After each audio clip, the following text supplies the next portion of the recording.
बीच में जाकर जिस तरीके से पराक्रम किया वो स्थूलभद्र का इतिहास बहुत जबरदस्त है। मंत्रीश्वर शक्ताल का बेटा है स्थूलभद्र। स्थूलभद्र को 7 बहन है, एक छोटा भाई। भरेसर की सच्चा में बोलते हो सेना में जखाए जख दिना हुयातह जेव हुए दिनाए सेना रहना रहना बहनियों। ऐसा तो 7 बहन स्थूलभद्र की बहन और ये परिवार नवयुवान स्थूलभद्र होता है। मुझे 15 मिनट में समाप्त करना है। हाँ, मैंने पौने 2 घंटा तक इस विषय के ऊपर, यही कहानी के ऊपर चलाया है बड़ौदा में, और मैं लाइव कर देता हूं रूपकोशा और स्थूलभद्र को। इधर सुनो आप, और आपको लगेगा इधर ही स्थूलभद्र है और इधर ही रूपकोशा है, और दोनों का डायलॉग्स चलते हैं।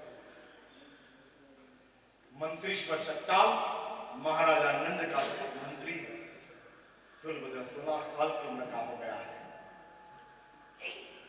और महाराजा नंद को अपनी राज नर्तकी बदलने की है, और उसमें रूपकोशा का नृत्य को महाराजा नंद ने तय किया। नगर के अनेक राजकुमारों को, श्रेष्ठ पुत्रों को, सैन्य सेनाधिपति के पुत्रों को आमंत्रित किया है, और नगर के 500 नवयुवानों को रूपकोशा का नृत्य देखने के लिए बुलाया है, जिसमें स्थूलभद्र का भी नंबर है। स्थूलभद्र पहुंच जाता है, रूपकोशा का नृत्य शुरू होता है। 16 साल की नवयुवान रूपकोशा, और रूपकोशा के पास विश्व की बड़ी बड़ी हस्तियों को, बड़े बड़े योगियों को, बड़े बड़े मुनियों को हिला देने की जबरदस्त सामर्थ्य उसका शारीरिक शौक में आया है। इतना अद्भुत रूप रूपकोशा को प्राप्त हुआ है। देखने वाला रूपकोशा का रूप को देखने वाला रूपकोशा को भूल न पाए, इतना रूप के साथ रूपकोशा। और उसने नृत्य किया। रात को 9 से 12 तक नृत्य चला। नृत्य संपन्न हुआ। बड़े बड़े राजकुमारों ने रूपकोशा की नजर मिलाने के लिए अमूल्य भेंट ना दिया। रूपकोशा की नजर नीची है। आर्य देश की नर्तकी है, मर्यादा के साथ जीती है। नर्तकी भी इधर बेशरम नहीं होती थी, वो आर्य देश की मर्यादा। और उसमें गत जन्मों का कोई ऋणानुबंध। हाँ, ये ऋणानुबंध बहुत बड़ी ताकत है। नहीं जानने वाले, नहीं पहचानने वाले, नहीं कोई संबंध होने वाले के साथ एकाएक एकदम आत्मीयता का संबंध तैयार होता है। गत जन्मों का ऋणानुबंध। ऋणानुबंध एक नेटवर्क है, तुरंत हैंडसेट जुड़ जाता है, और तुरंत दोनों के बीच में एक आत्मीयता शुरू होती है, और उसमें स्थूलभद्र आता है रूपकोशा के पास। अपने गले में से 9 मोतियों का, बड़े बड़े 9 मोतियों का 9 सेरा हार निकालकर रूपकोशा के गले में डाल देता है। उस समय योगानुयोग रूपकोशा की नजर ऊपर होती है, और 4 आंखों का मिलन होता है, और उसमें से 84-84 चलने वाला इतिहास का सर्जन होता है। रूपकोशा स्थूलभद्र को आमंत्रित करती है, आजा रूप भवन में आजा। और रूपकोशा के रूप भवन में स्थूलभद्र पहुंच जाता है। स्थूलभद्र को समझाने के लिए 7 बहनों। एक दिन रूपकोशा को मंत्रीश्वर शक्ताल ने बुलाया। रूपकोशा, मेरा स्थूलभद्र को वापस भेज। तू नर्तकी है और मैं मंत्री हूं।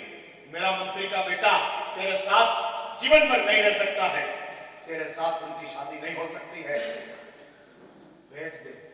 और तब रूपकोशा मंत्रीश्वर शक्ताल को कहती है, राजन, मंत्रीश्वर। अब रूपकोशा के रूप भवन में से स्थूलभद्र को वापस भेजना मीन्स स्थूलभद्र की लाश आएगी, स्थूलभद्र नहीं आएगा। उसकी जान गिनो, उसका प्राणवायु गिनो, उसका जीवन गिनो, मैं हूं और कोई नहीं। आप कहो तो स्थूलभद्र को भेज दूं, लेकिन घर पहुंचते पहुंचते स्थूलभद्र मर जाएगा। मंत्रीश्वर शक्ताल मौन हो गए, क्या जवाब दे? मौन। और रूपकोशा के रूप भवन में स्थूलभद्र का 12 साल पसार। 12 साल पसार होने के बाद एक दुर्घटना होती है। मंत्रीश्वर शक्ताल की हत्या उनके ही बेटा श्रेयक ने कर दी। श्रेयक ने तो नहीं किया था, पितृभक्त था, लेकिन संयोगों में ऐसा दिखने में आया, प्रोजेक्शन ऐसा हुआ। क्या हुआ, कैसे हुआ, वो बात अभी नहीं करना है। और राजा नंद श्रेयक को कहते हैं, श्रेयक पिताजी चले गए, पिताजी की मंत्री मुद्रा का तू स्वीकार कर और कल से तू मगध का महाअमात्य। और तब श्रेयक कहता है, राजन मैं महाअमात्य नहीं बन सकता हूं, मेरा बड़े भैया अभी हयात है, स्थूलभद्र को बुलाओ, जा बुला के लाओ। राजा को भी पता था कि स्थूलभद्र कोई आने वाले में है नहीं। और नंगी तलवार को लेकर श्रेयक पहुंचता है रूपकोशा के रूप भवन में। और रूप भवन में पहुंचने के साथ श्रेयक जोर से दरवाजा खटखटाता है, बड़े भैया दरवाजा खोलो। 12 साल के बाद श्रेयक की आवाज स्थूलभद्र ने पहचान लिया और दौड़ता स्थूलभद्र आता है। और स्थूलभद्र देखता है ऊपर से नीचे, श्रेयक जी भैया, हाथ में तलवार जी भैया, खून है तलवार के ऊपर जी, किसका खून किया? मंत्रीश्वर शक्ताल, पिता की हत्या। श्रेयक, मैंने तो अपने बाप को 12 साल पहले ही मार डाला था, लेकिन तूने भी मार डाला। भैया नीचे आओ, कुछ बात करें। स्थूलभद्र दरवाजा खोलकर 12 साल के बाद पहली बार रूपकोशा के रूप भवन में से बाहर निकलता है। न केवल रूपकोशा के रूप भवन में से बाहर निकला है, रूपकोशा के मोह में से भी बाहर निकल गया। आज स्थूलभद्र की अंतरात्मा में क्रांति का सृजन हुआ। लोग खून के बूंद को देखकर उस बूंद बूंद में शक्ताल का मुंह स्थूलभद्र को दिखता है। और शक्ताल स्थूलभद्र को कहता है, स्थूलभद्र सुन ले, जैसा मेरे साथ राजनीति में विश्वासघात हुआ, वैसा तेरे साथ रूप नीति में विश्वासघात होगा। जग जा, आज भी जग जा, समय अभी बाकी है। और स्थूलभद्र बाहर निकलता है। कब से स्थूलभद्र की अंतरात्मा में यह सब तूफान चल रहा था। बार बार ऐसा स्थूलभद्र शोक में आ जाता था। रूपकोशा को बार बार स्थूलभद्र एक बात कहता था, रूपकोशा अपना ये वैभव, अपना ये विलास कब तक चलेगा? और तब रूपकोशा स्थूलभद्र के मुंह के ऊपर हाथ रख देती थी, प्रियतम भावी को मत सोच, वर्तमान की मजा मान ले। एक दिन रूपकोशा के रूप भवन के नीचे से 7 फीट की हाइट का एक आदमी 2 हाथ में 2 हंटर लेकर चल रहा था। और उसमें हंटर घुमा रहा था और वो बोल रहा था, ईट मटोरे के खंड है, बाजू पर हटो, काल पुरुष आ रहा है। रूप गर्विता, रूप को बाजू पर हटो, काल पुरुष आ रहा है। काल की एक बहुत बड़ी ताकत है। जब काल पुरुष अपना हंटर ऐसा घुमाता है, सर्जन सर्जन सर्जन, लेकिन जब काल पुरुष अपना हंटर रिवर्स घुमाता है, विसर्जन। विसर्जन, विसर्जन। हाँ, खत्म होता है। सजन रे झूठ मत बोलो। हाँ, खुदा के पास जाना है। राज कपूर ने गाया है, उधर ना हाथी ना घोड़ा, उधर पैदल ही जाना है। सजन रे झूठ मत बोलो, खुदा के पास जाना है। हाँ, झूठ मत बोलो, खुदा के पास जाना है। और स्थूलभद्र बेचैन था।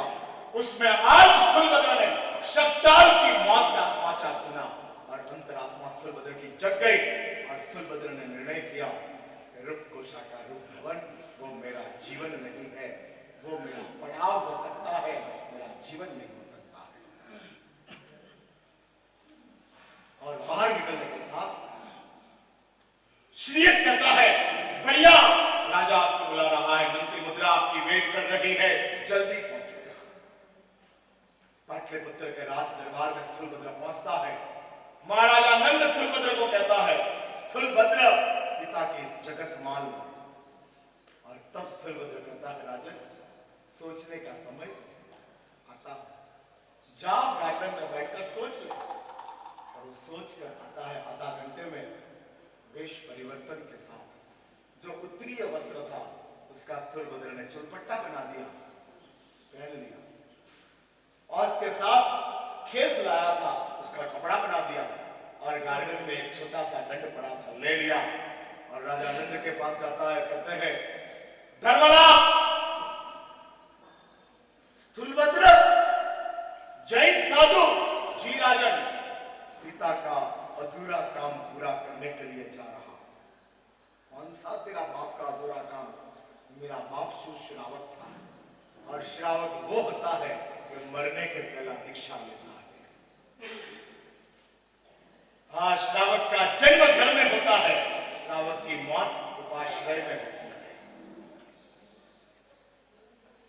और इसलिए जाता हूं, भगवान संबोधि विजय के पास पहुंचता है। गुरुदेव, बाप की हत्या में निमित्त बना हूं, जीवन का तितर बितर करने में मैंने कोई कचाश नहीं छोड़ी है। आपका पैर पकड़ने के लिए आया हूं, रखोगे? और तब भगवान संबोधि विजय कहते हैं, दोस्त, भूतकाल को देखने का काम जैन आचार्य का नहीं है, वर्तमान का भाव को न्याय देने का काम जैन आचार्य का है। और मैं तेरी भावनाओं को सत्कार करता हूं, सम्मान करता हूं और दीक्षा देता हूं। स्थूलभद्र की दीक्षा हो गई। कामी स्थूलभद्र मुनि स्थूलभद्र बन जाते हैं और मुनि स्थूलभद्र बनने के बाद 12 साल का समय होता है। और एक दिन संबोधि विजय को स्थूलभद्र कहते हैं, गुरुदेव रजा दो तो रूपकोशा का हृदय परिवर्तन के लिए रूप भवन में वापस जाना है। जाओ वस्त्र पहुंचता है। 12 साल के बाद रूपकोशा का रूप भवन को वापस टकोरा पड़ता है। अरे रूपकोशा भी कैसी, वो जगत की सामान्य कक्षा की नर्तकी नहीं थी।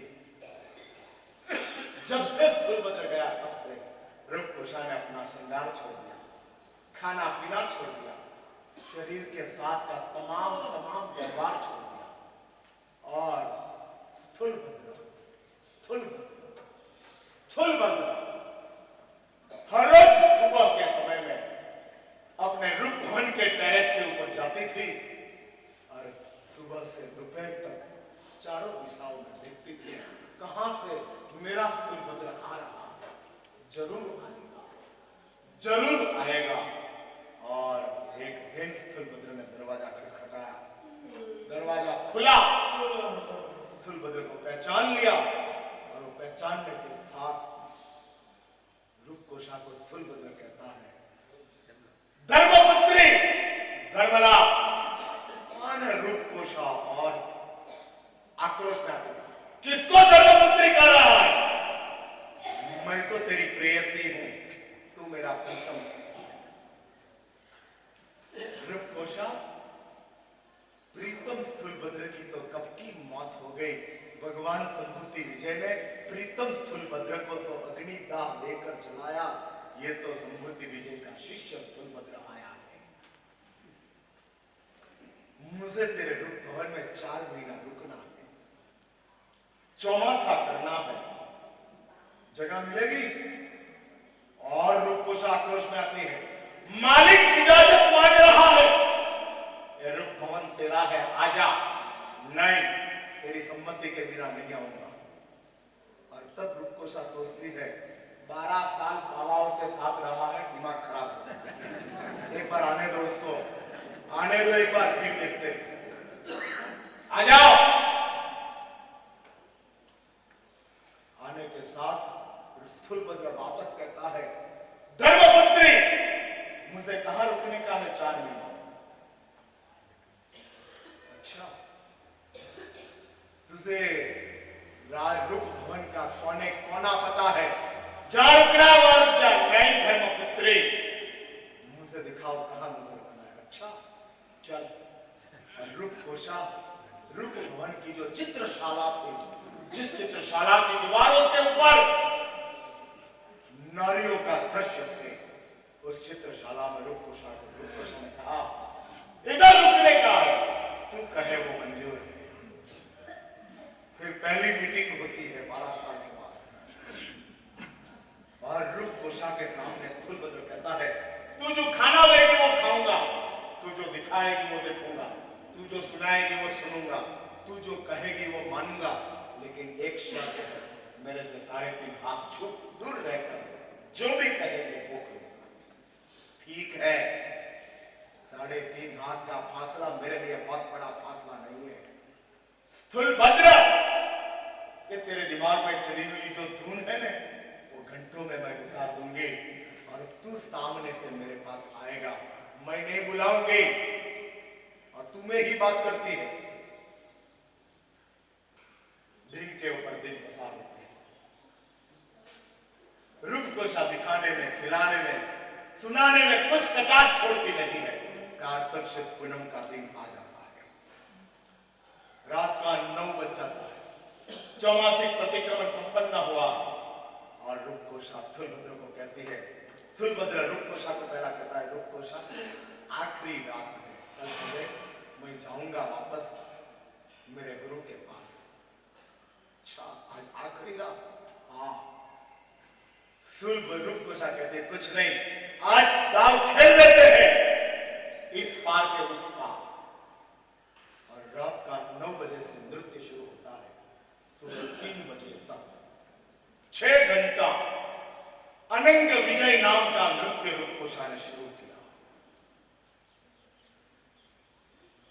स्थूलभद्र देखता है, सोचता है, और उसमें 2:30 बजे का समय हुआ। जो ढोल बजाने वाली थी ने, उसको भी नींद आ रही थी। अभी 5.5 घंटा ढोल बजाया, फिर तो थके ना आदमी।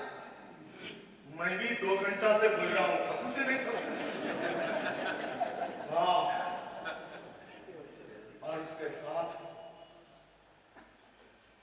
रूपकोशा के सामने स्थूलभद्र देखता है। रूपकोशा को लगा कि अभी रिंग बज रही है।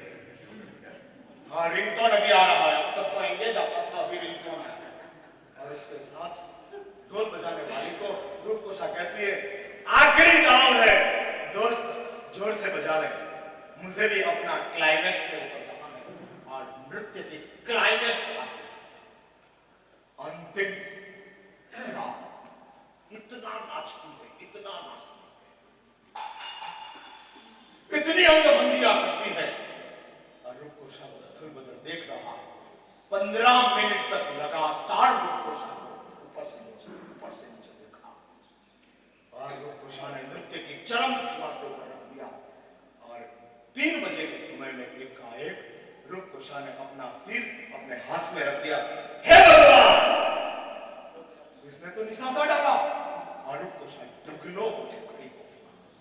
क्या हुआ महाराज, क्या हुआ? कुछ नहीं रूपकोशा, अरे तू तो देख रहा था 15 मिनट से, मुझे जरूर देख रहा था, लेकिन रूपकोशा तेरी ये चमड़ी को नहीं, चमड़ी के भीतर में रही हुई गंदगी को मैं देख रहा हूं।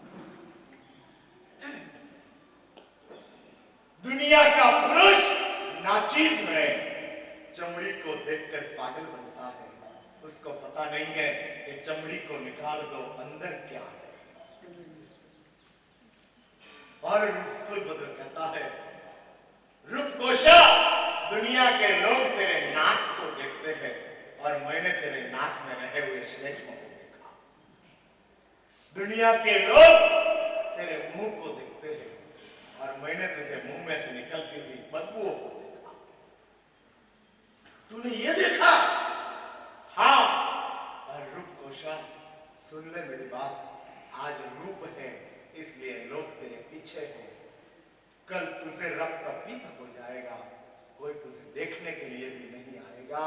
रूपकोशा, ये रूप का अभिमान गलत है, वापस लौट, वापस लौट। और स्थूलभद्र की बात रूपकोशा सुनती है, एकाकार बनकर सुनती है।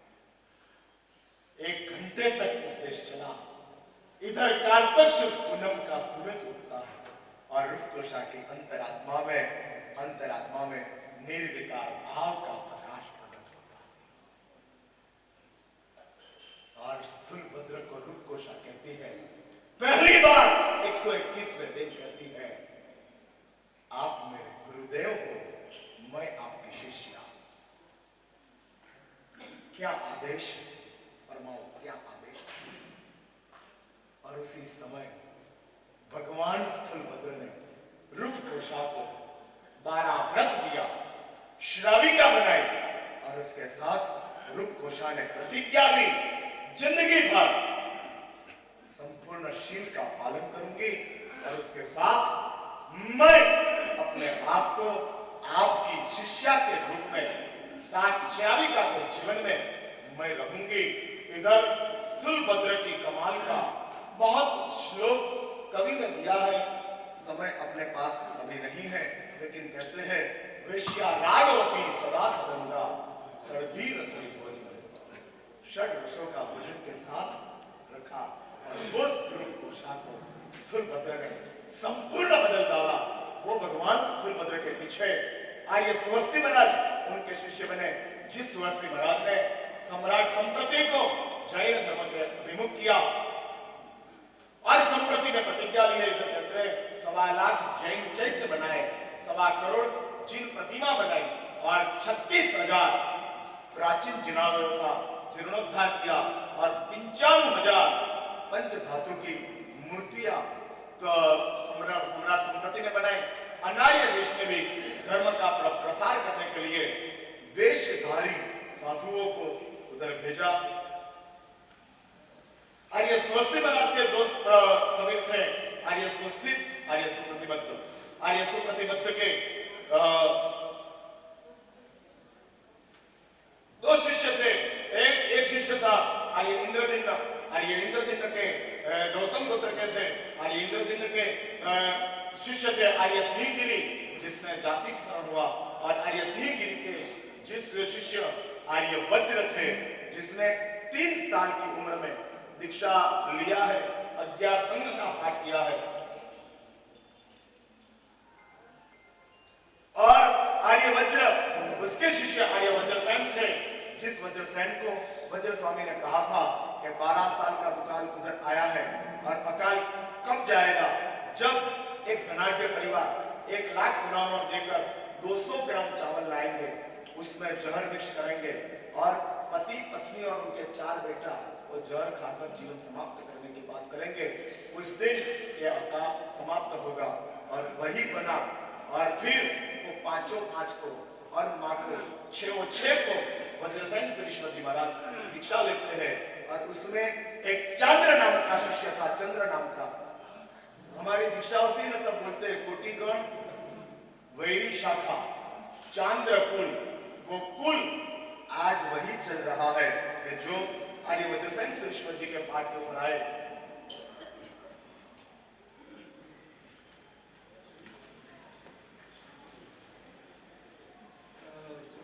चांद्रकुल की बात बताई।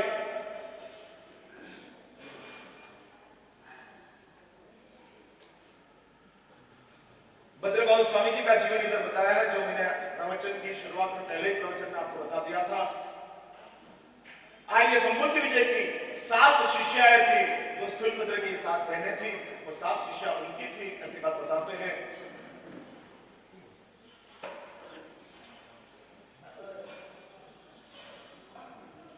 और आर्य सुस्थित जिसका शिष्य रोहगुप्त था, जो निन्नव बन गया है, षडरूप मठ की स्थापना जिसने की थी, वो रोहगुप्त, जिसको धर्म से बाहर कर, शासन से बाहर कर दिया।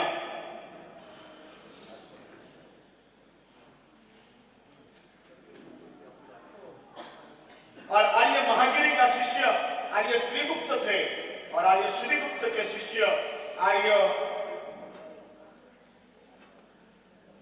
सुहस्ती महाराज थे, आर्य वशिष्ठ गोत्र के अंतेवासी। आर्य रोहण, आर्य भद्रयश और आर्य रोहण थी।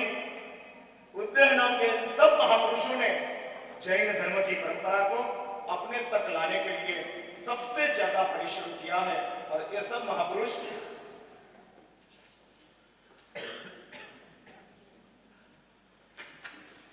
आर्य श्रीगुप्त हारित कायन गोत्र के, और गोत्र मीन्स उनके खुद के परंपरा में जिस गुरु की परंपरा आई है उसको गोत्र कहते हैं। और कुल जो खुद के शिष्य है उसको कुल कहते हैं। खुद के गुरु के जो शिष्य परंपरा है उसको गोत्र कहते हैं। और ये सब कुल निकले हैं